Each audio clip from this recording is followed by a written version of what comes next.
All right, I wanted to post a few problems that I saw students having a little trouble with in the homework. And these would be good problems to look at for getting ready for your quiz. The first is in section 5.2, number 43. This problem deals with working backwards from an acceleration definition and getting back to position. So we are told the acceleration due to gravity is 1.6 meters per second squared.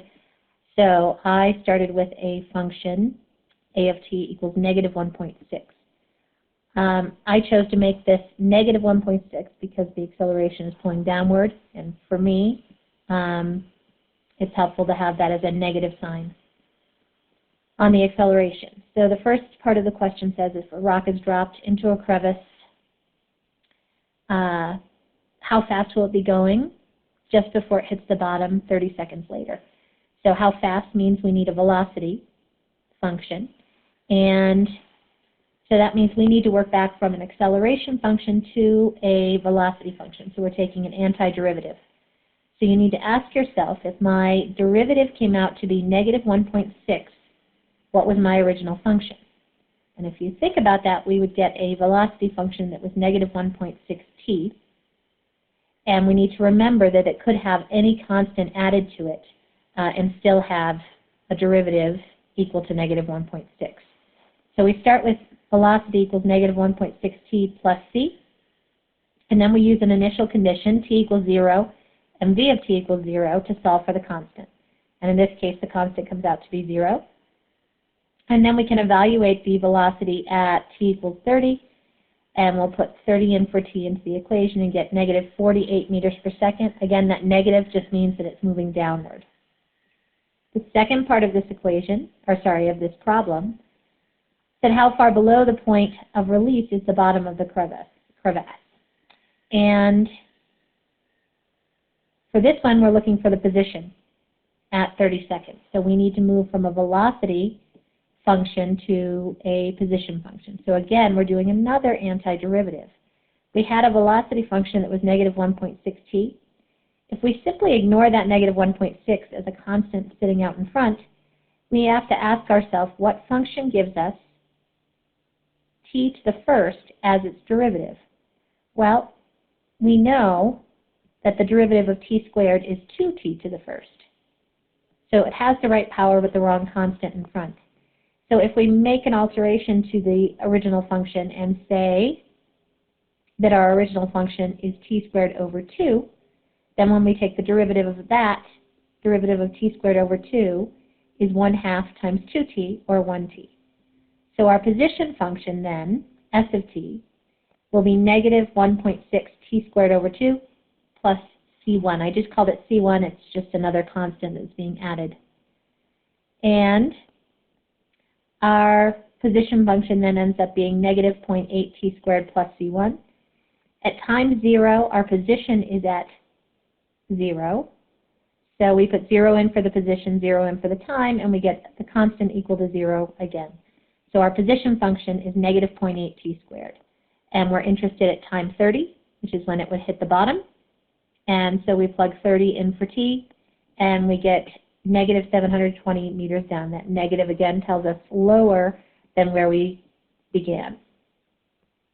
And then finally, part C says, if instead of being released from rest, the rock is thrown down into the crevasse from the same point with a downward velocity of 4 meters per second, when will it hit the bottom and how fast will it be going when it does? So what they've given us is an initial velocity. So our v of 0 is negative 4. In this case, we go from our velocity function, which is negative 1.6t plus c. We plug in negative 4 at time 0, and we end up with a different constant value. And our constant this time is negative 4. So our velocity function is negative 1.6t minus 4. We can then take the antiderivative of that function to get back to position. And we get position to be negative 1.6 times t squared over 2 minus 4t plus c. So you could call that C2 or C3. It's just some other constant that's being added. And simplifying that, we get s of t equals negative 0.8 t squared minus 4t plus c. At t equals 0, our position is still at 0, so we put 0 in for position and 0 in for time. Our constant comes out to be 0. And so we know that the crevasse, based on what we did earlier in the problem, was 720 meters. And they want to know how long it will take for it to hit the bottom. So we put negative 720 in for our position, and we solve for t. We would need to do a quadratic formula to solve for t, and we get t equals 27.604. We can then plug that time, 27.604, into our velocity function to see how fast it was going at that time when it hits the bottom. And the speed ends up being negative 48.166 meters per second. Again, that is a negative sign because we're going downwards. The next problem I wanted to put up was section 5.2, number 9. I believe these solutions are on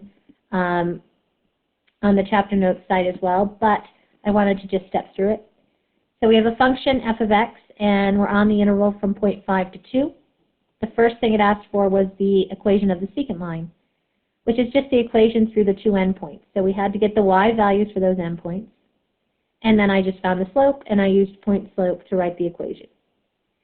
Now we need to write the equation of the tangent line that is parallel to this point, to this secant line. Well, it's mean value theorem that finds the point where a tangent line is parallel to a secant line. So we will use mean value theorem to find the x value where the tangent line and the secant line would be parallel. So that's what we're doing over here in part B.